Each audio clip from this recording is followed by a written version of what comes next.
윤석열 정부 반환기 즈음에 청와대 정책실장이나 기재부 장관이 윤석열 정부의 잘한 걸로 물가 안정을 또 꼽았습니다. 사실 이런 통계를 이야기할 게 너무나 자의적인 발췌를 통해서 비교도 유리한 것만 해서 잘했다는 식의 자아자찬을 한다는 것은 사실 조금만 팩트 체크를 하면은 얼마나 어이없는 이야기인지 드러나고, 또 나아가서 정책의 신뢰, 그 이야기를 하는 당국자의 입에 대한 신뢰 문제를 야기한다는 것을 알아야 합니다. 물가가 안정적으로 관리되고 있다라고 이야기한 이유는 9월달, 10월달 소비자 물가 상승률이 1% 수준으로 떨어졌다는 것입니다. 1.6, 1.3%로 떨어졌습니다. 사실 올해 물가 상승률이 평균 한 2.4%, 2.3% 수준으로 예상이 되고 있습니다. 작년에 3.6%였고 22년에 5.1%에 비하면 상당히 안정이 되고 있습니다. 인플레이션이 좀 심해졌다가 안정기로 돌아가는 것은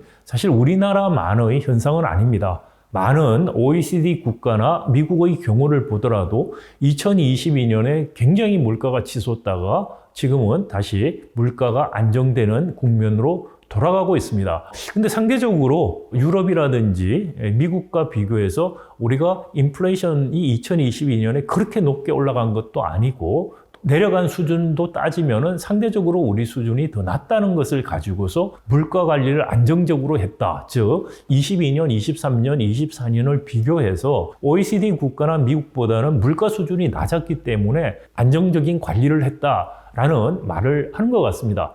그런데 사실 우리나라 물가 수준은 미국과 OECD 국가들에 비해서 상당히 낮은 수준을 항상 유지했습니다.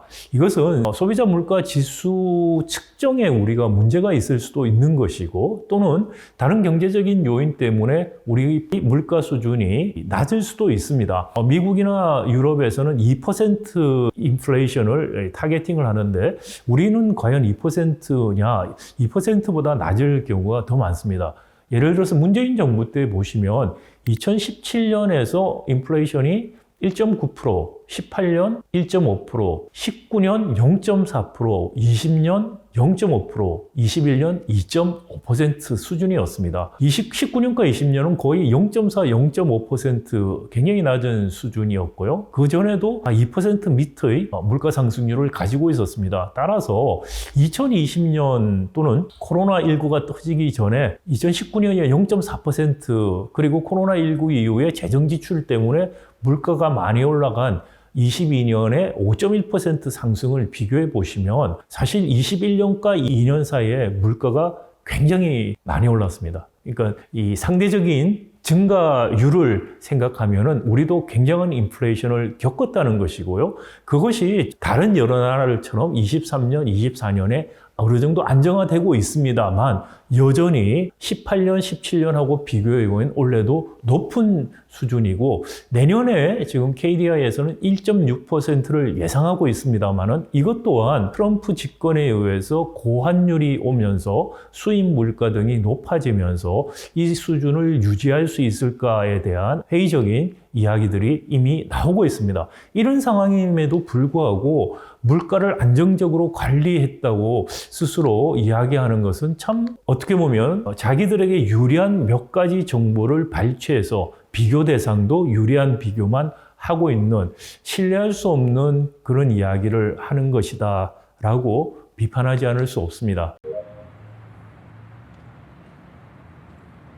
사실 2023년과 또 내년도에 물가 상승률이 1% 수준으로 낮아질 거라고 생각하는 이유 중에 하나는 바로 근로자들의 희생에서 비롯된 것입니다. 그림에서 보시는 것처럼 2023년에 실질임금이 줄어들었습니다. 그리고 24년에도 실질임금이 마이너스를 기록할 것이라는 것입니다. 즉, 인플레이션보다 임금 상승률이 낮다는 것입니다. 인플레이션보다 임금 상승률이 낮음으로 인해서 사실 물가를 잡는데 근로자들의 희생이 사실 굉장히 큰 목을 차지했다는 것이고, 달리 이야기하면 이런 실질 임금이 낮음으로 인해서 내수, 가계의 소비 지출 여력이 점점 없어지고 있다. 그래서 내수 부진으로 이어지고 있다는 것입니다. 이런 식으로 실질임금을 낮추는 식으로 물가 관리를 한다라든지 이 실질임금을 낮추는 정책들이 과연 장기적으로 봤을 때 또는 단기적으로 봤을 때 내수 회복과 지속적인 성장에 도움이 되는 정책인가에 대해서 다시 한번 생각해 봐야 됩니다. 이 와중에 내수가 침체되면서 자영업자들은 매우 어려워지고 있습니다.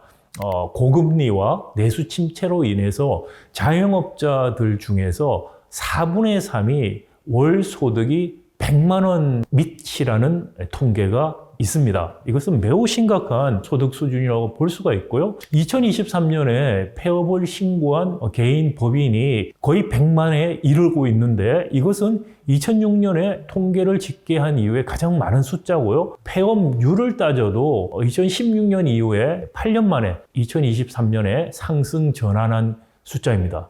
여기에 더해서 연체액을 보면 2024년 1분기 기준으로 자영업자들의 연체액이 총 15조 5천억에 해당합니다. 그리고 신용공여 원장에 나타난 연체하고 있는 사업자들이 약 18만 6천 명입니다. 자영업자의 5.7%에 해당하는 수치이고 이 18만 6천 명은 언제든지 다시 폐업으로 내몰릴 수 있는 상황이라는 것입니다. 이처럼 자영업들이 어렵고 내수가 침체되어 있음에도 불구하고 거시경제 대응을 잘하고 있다는 식의 이야기를 하고 있다는 것은 참 안타깝고도 믿을 수 없는 현실인지라고 생각이 됩니다. 성장률이 사실 윤석열 정부의 거시경제 정책을 보여주는 지표라고 할 수가 있겠습니다. 아시다시피 2023년 작년에 1.4% 성장하는 충격적인 성장률이 나왔습니다. 그런데 2024년 1분기에 갑자기 1.3% 성장을 했습니다. 깜짝 성장률이 나와서 이게 도대체 어떻게 해서 1.3%가 나왔는가에 대해서 여러 가지 이야기가 많았습니다. 아마 가장 유력한 것은 2023년에 워낙에 안 좋아서 이른바 기저효과 때문에 반짝 급등한 게 아닌가라는 생각이 듭니다. 그런데 2분기에는 다시 마이너스 0.2로 떨어지고 3분기는 0.1% 미치고 있습니다. 올해 정부가 예상했던 성장률은 2.6%였습니다. 그런데 최근에 KDI는 2.2%로 0.4%포인트를 줄였습니다. 근데 저는 개인적으로 원래 2% 이상 성장하는 건 사실 어려울 것이라고 생각이 됩니다. 우리가 이제 분기별 성장률 보면은 전 분기 대비 성장률입니다. 그래서 정확하지는 않지만 얼추 어떻게 계산할 수 있냐면은 1년 성장률은 분기별 성장률을 더하면 됩니다.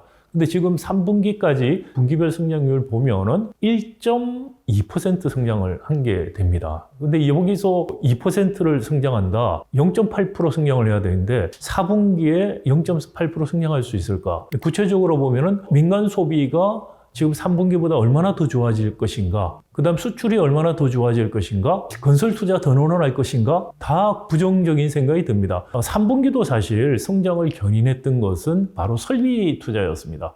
그런데 설비 투자도 지금 굉장히 부진할 가능성이 큽니다. 특히 반도체 같은 경우에 삼성전자가 평택에 짓고 있던 P4, P5 라인들 투자를 중지했습니다. 이것이 설비 투자에도 영향을 미칠 것이라는 생각이 듭니다. 이래서 사실 2% 이상 올해도 성장하기 어려운 2년 연속 1%대 성장을 할 수 있지 않을까라는 아주 불길한 예상을 하게 됩니다. 이런 종합적인 성적표를 받고서도 지금 경제가 정상화되고 있고 그리고 내년부터는 불평등 문제, 양극화 문제에 초점을 맞추겠다고 이야기하는 것이 너무나 안이한 인식이라는 비판을 아니할 수 없습니다.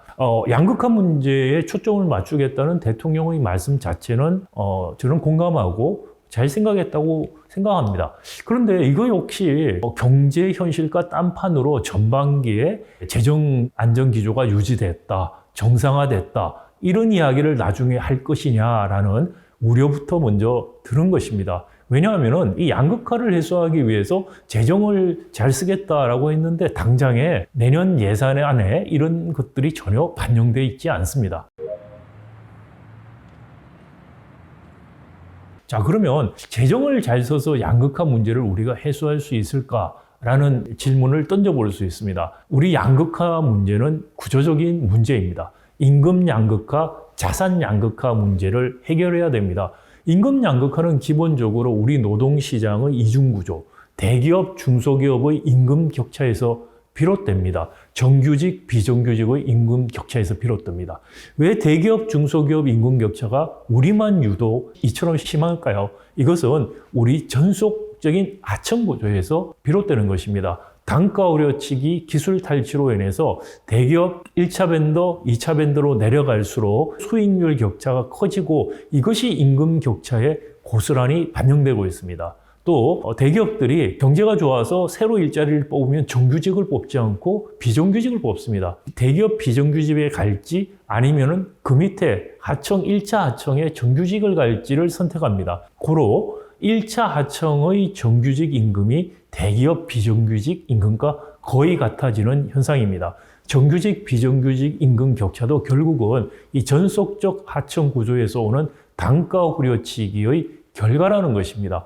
이 전속적 하청 구조를 바꾸는 경제 구조 개혁을 하지 않고서는 이런 노동시장의 이중 구조 그리고 임금 소득의 불평등 양극화 문제를 해소할 수 없습니다. 최근에는 양극화에서 더 이슈가 되는 것이 바로 자산 양극화 문제입니다. 이 자료를 보시면은 상위 1%가 근로소득에서는 7.9%를 차지합니다. 그런데 부동산 임대소득은 15.3입니다. 물론 부동산은 자가로 갖고 있는 자산 가치를 따지면 이 비중은 훨씬 커질 것입니다. 금융소득 보시면 이자소득은 상위 1%가 46.5%, 배당은 무려 70.2%를 차지하고 있습니다. 현재 이자나 배당은 2천만 원까지 분리과세를 하고 2천만 원 이상이 되면 종합과세를 하고 있습니다. 그런데 지금 부자 감세를 계속 추진하는 윤석열 정부에서는 이자 배당 소득을 종합과세하지 않고 분리과세하겠다고 지금 이야기를 하고 있습니다. 이러면서 양극화를 해소하겠다고 이야기하는 것은 무지일까요? 위선일까요? 여기에 동조하고 있는 민주당 일부 의원들은 국힘으로 가야 될 분들이 아닐까요? 라는 생각이 듭니다. 결국은 이런 양극화 문제를 해소하기 위해서는 이 전속적인 하청 구조를 우리가 바꾸는 경제 구조 개혁을 하지 않으면 가능성이 없다는 것이고 또 지금처럼 대기업 부자 감세 위주의 정책으로 가게 되면은 자산 양극화 문제를 해소할 수가 없다는 것입니다. 불로소득이라고 제가 말하면 부동산 투기할 때 공짜로 하는 게 아니다. 열심히 노력했다 이런 말씀을 하시는 분이 있는데 불로소득의 의미는 생산적이지 않은 일을 해서 얻는 소득이라는 의미입니다. 아무것도 안 하고 얻었다는 문자 그대로의 의미가 아니고요. 사회에 생산적인 기여를 하지 않는 방식으로 얻는 소득.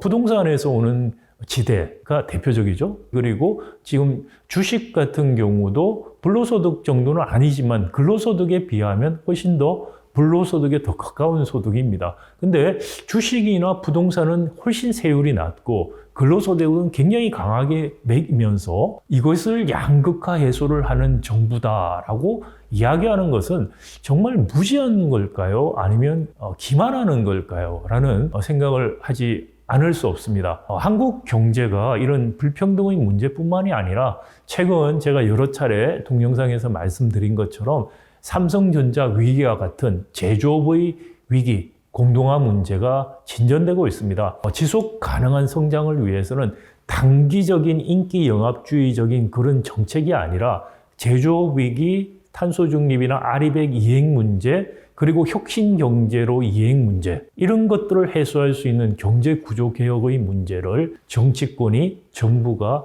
심각하게 들여다보고 이런 계획들이 지금부터 만들어져야만 앞으로 다가올 진정한 위기를 우리가 극복하고 지속 가능한 성장을 할 수가 있는 것입니다.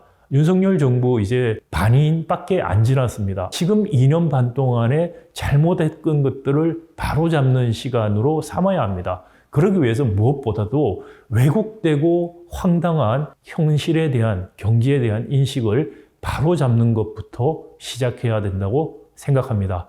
박상인의 경제브릿지 여기서 마감하겠습니다. 감사합니다.